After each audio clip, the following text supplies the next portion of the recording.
স্বাগত দীপ্ত সংবাদে, সাথে আছে আমি কাজী আসিফুজ্জামান। রাজধানীর সড়ক ব্যবস্থাপনায় যোগ হলো কৃত্রিম বুদ্ধিমত্তা বা এআই প্রযুক্তির ক্যামেরা। ট্রাফিক আইন ভাঙলে চালকের বিরুদ্ধে এখন স্বয়ংক্রিয়ভাবে মামলা হয়ে যাচ্ছে। নিয়ম ভাঙার কিছুক্ষণের মধ্যেই গাড়ির মালিকের ফোনে চলে যাচ্ছে জরিমানার নোটিশ। এখন পর্যন্ত ৭৫টি স্থানে বসানো হয়েছে এই ক্যামেরা। এ নিয়ে ২ পর্বের প্রতিবেদনের আজ প্রথম পর্ব। ট্রাফিক আইন ভাঙলেই আর পার পাওয়ার সুযোগ নেই, কারণ রাজধানীর সড়কে এখন ট্রাফিক পুলিশের চেয়েও তীক্ষ্ণ নজর রাখছে এআই প্রযুক্তি। ঢাকায় ব্যস্ত রাস্তায় এতদিনের চেনা দৃশ্যপটটা বদলে যাচ্ছে অনেকটাই। ট্রাফিক আইন ভাঙলে আগে যেখানে সার্জেন্টের বাঁশির শব্দ কিংবা হাতের ইশারায় অপেক্ষা করতে হতো, এখন সেখানে চোখ রাখছে কৃত্রিম বুদ্ধিমত্তা বা এআই চালিত স্মার্ট ট্রাফিক ক্যামেরা। সাধারণ সিসিটিভি ক্যামেরার মতো এগুলো শুধু ভিডিও ধারণ করে না, এই স্মার্ট ক্যামেরায় রয়েছে নম্বর প্লেট শনাক্তকরণ প্রযুক্তি বা ANPR, স্পিড ডিটেকশন এবং আচরণ বিশ্লেষণকারী বিশেষ সফটওয়্যার। ফলে সিগন্যাল অমান্য করা, উল্টো পথে গাড়ি চালানো কিংবা হেলমেট ছাড়া মোটরসাইকেল চালানোর মতো অপরাধগুলো মুহূর্তেই ধরা পড়ছে এই প্রযুক্তিতে। এরপর ডিএমপির সার্ভার স্টেশন থেকে ফুটেজ যাচাই বাছাই করে মামলা দেয়া হয়। স্বয়ংক্রিয়ভাবে সে তথ্য চলে যাচ্ছে চালকের কাছে। এই প্রযুক্তির কারণে এখন সবচেয়ে বেশি ঝুঁকিতে অসচেতন চালকরা। নম্বর প্লেট অস্পষ্ট রাখা এবং সময় বাঁচাতে উল্টো পথে গেলে বিপদে পড়ছেন তারা। 4 চাকার গাড়ির ক্ষেত্রে চালক ও সামনের যাত্রী সিট বেল্ট না বাঁধলে তাও ধরা পড়বে উচ্চ রেজলিউশনের এই ক্যামেরায়।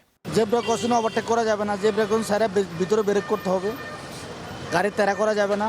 হ্যাঁ, এআই সম্পর্কে যে মামলাটা হয় এটা সবাইকে প্রচার করে জানাতে হবে। এটার কিছু ব্যাড ইফেক্টও আছে, কারণ যেটা হলো আমরা জানলামই না মামলাটা হয়ে গেল বিষয়টা, এটাও একটা মানুষের জন্য, জনগণের জন্য হ্যারাসমেন্ট পড়বে। ভুক্তভোগী তো আমিই হব নিজেই, এই জন্য চেষ্টা করি যাতে নিয়ম অমান্য না হয়।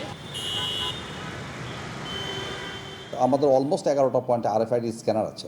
সেই স্ক্যানারের ভিতর দিয়ে যখন একটা গাড়ি যায়, সেই গাড়ির ট্যাক্স টোকেন রয়েছে কিনা, তার ফিটনেস আছে কিনা আমরা সব ধরতে পারি। যে গাড়িটা সত্যিকার অর্থে নিশ্চিতভাবে কাজটা করেছে ওটাকে আইডেন্টিফাই করে তারপর আমরা এই মামলা প্রসেসে পাঠাচ্ছি। কোনো অবস্থাতেই মামলা করা, মামলার সংখ্যা বাড়ানো, টাকা বেশি আদায় করা, এটা কোনো ক্রেডিট হতে পারে না।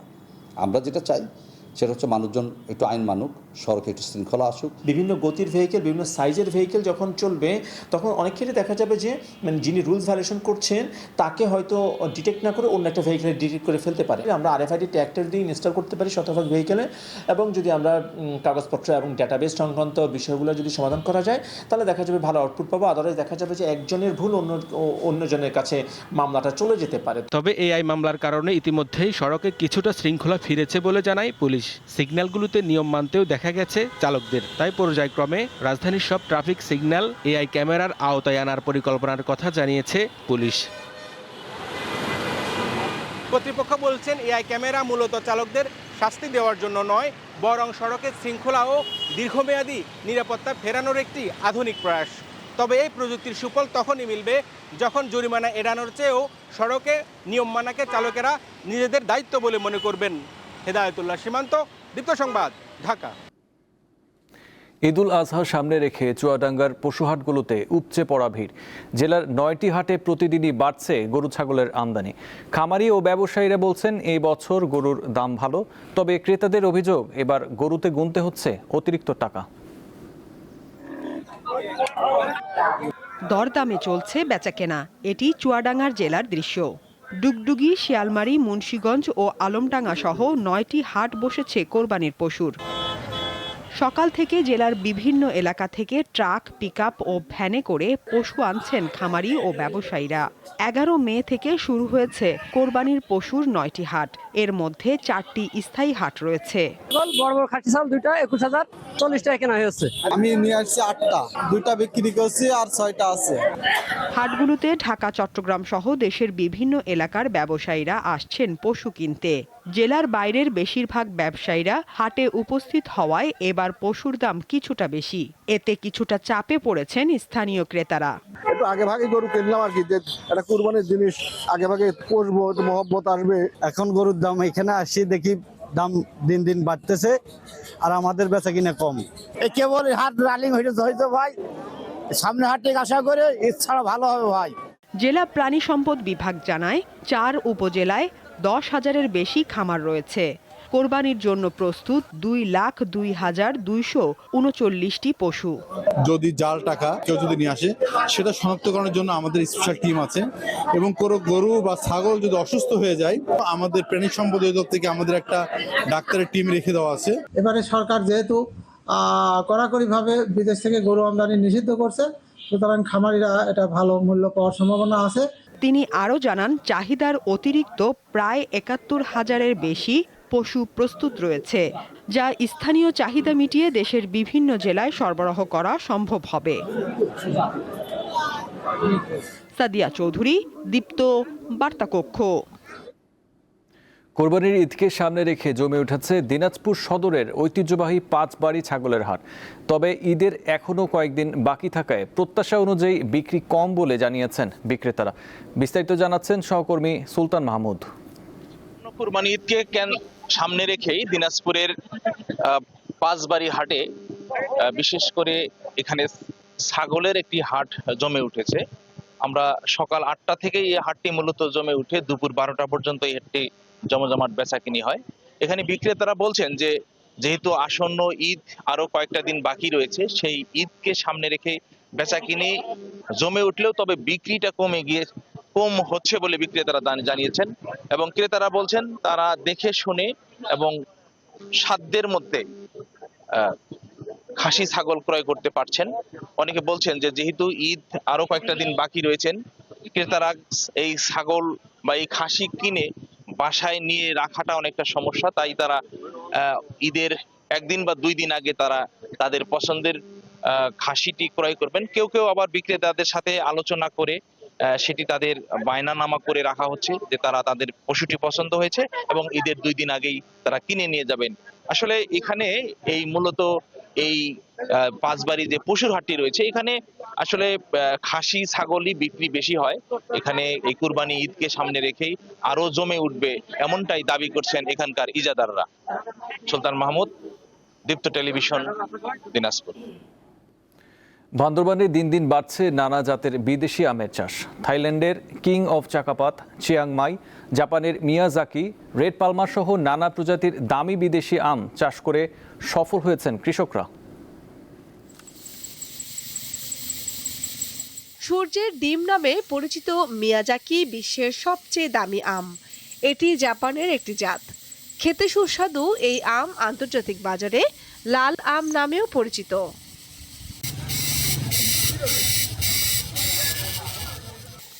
এটি যুক্তরাষ্ট্রের দক্ষিণ ফ্লোরিডার রেড পালমার জাতের আম। বিশ্বের অন্যতম সুস্বাদু ফল হিসেবে বিবেচিত। পাকলে লাল হয় আর পরিপক্ক হওয়ার আগে বেগুনি রং ধারণ করে এই আম। থাইল্যান্ডের কিং অফ চাকাপাত জাতের প্রতিটি আমের ওজন 800 গ্রাম থেকে 1.5 কেজি পর্যন্ত হয়ে থাকে। পাকা অবস্থায় হালকা হলুদ আমটি স্বাদে মিষ্টি, দারুণ ঘ্রাণ ও আঁশমুক্ত। থাই জাতের উন্নত মানের আম চিয়াংমাই, ওজন 300 থেকে 450 গ্রাম। ঝাঁঝালো ঘ্রাণের এই আম খেতে খুব মিষ্টি ও সুস্বাদু, ফলনও বেশ ভালো হয়।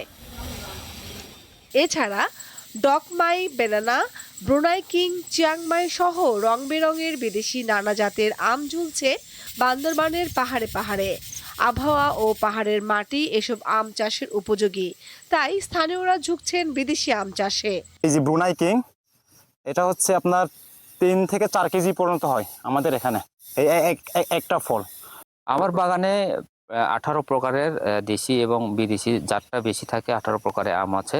অনেকজন চাষাবাদ করার জন্য শুরু করতেছে এখন বিদেশি আম। আশা করি আমরা বিদেশি রপ্তানি করার জন্য আমরা সময় মতো পরিচর্যা থেকে শুরু করে সবকিছু আমরা চেষ্টা করব। আম চাষিদের দাবি কোনো ধরনের কীটনাশক ব্যবহার করা হয় না এই আম গাছে। বাজারজাতকরণ ঠিক মতো করতে পারে তাহলে ক্রেতারাও এখানে ওই বিষমুক্ত যেটা আর কি অর্গানিক আম আমাদের এখান থেকে নিতে পারবেন। বিদেশি জাতের আম চাষে কৃষকদের উদ্বুদ্ধ করতে কাজ করে যাচ্ছে স্থানীয় কৃষি বিভাগ। তিনি জানান, এবার 10,500 হেক্টর জমিতে আম চাষ হয়েছে। উৎপাদনের লক্ষ্যমাত্রা ধরা হয়েছে 1,26,000 মেট্রিক টন। কামরুন নাহার, দীপ্ত, বার্তাকক্ষ। এবার আন্তর্জাতিক প্রসঙ্গ। যুক্তরাষ্ট্রের ক্যালিফোর্নিয়ায় একটি ইসলামিক সেন্টারে বন্দুকধারীদের গুলিতে ৩ জন নিহত হয়েছেন। হামলার পর ঘটনাস্থল থেকে 2 হামলাকারী কিশোরের মরদেহ উদ্ধার করা হয়েছে। আল জাজিরা জানিয়েছে, স্থানীয় সময় সোমবার দক্ষিণ ক্যালিফোর্নিয়ার ক্লেয়ারমন্ট এলাকায় অবস্থিত ইসলামিক সেন্টার অফ সান ডিয়েগোতে এই হামলার ঘটনা ঘটে। কর্তৃপক্ষ জানিয়েছে, সন্দেহভাজন বন্দুকধারীদের একজনের বয়স 17, আরেকজনের 19 বছর। তাদের গুলিতে ওই ইসলামিক সেন্টারের একজন নিরাপত্তা কর্মী সহ 3 জন ঘটনাস্থলেই নিহত হন। হামলার পর 2 সন্দেহভাজন বন্দুকধারীকেও মৃত অবস্থায় পাওয়া যায়। পুলিশ জানিয়েছে, তারা আত্মহত্যা করেছে বলে ধারণা করা হচ্ছে। ঘটনাটি হেইট ক্রাইম বা বিদ্বেষজনিত অপরাধ হিসেবে তদন্ত করা হচ্ছে। হামলায় ইসলামিক স্কুলে থাকা শিশুদের কেউ আহত হয়নি। পুলিশ জানিয়েছে, সেন্টারের নিহত নিরাপত্তা রক্ষীর সাহসী ভূমিকার কারণে বড় ধরনের হতাহতের ঘটনা ঘটেনি। এই ঘটনার পর নিউ ইয়র্ক পুলিশ বিভাগ শহরের বিভিন্ন মসজিদে নিরাপত্তা জোরদারের ঘোষণা দিয়েছে।